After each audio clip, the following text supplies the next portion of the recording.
Have you ever been in a situation where it looks like nothing good could possibly happen? A woman named Tracy was swimming with her 5-year-old daughter Allison. They have a pool in their backyard. And one day when they were swimming, Tracy was in the deep end when she started having a seizure. Her body was shaking violently, and it basically knocked her out cold as her head was face down in the water. And her only hope for help was her 5-year-old daughter Allison, who couldn't really swim. It's not the kind of situation that fills you with a lot of hope that something good could happen. And that's the kind of situation that the women coming to the tomb of Jesus were in on Easter morning.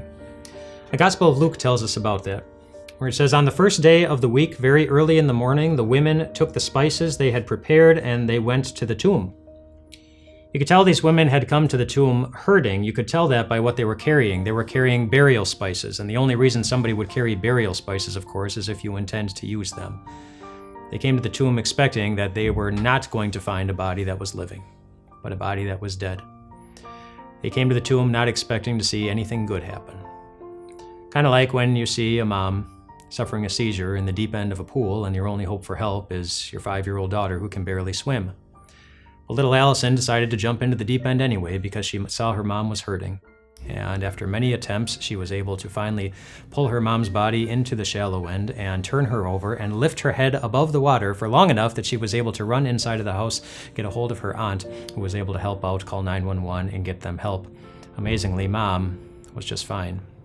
She fully recovered. The doctor said it was a miracle.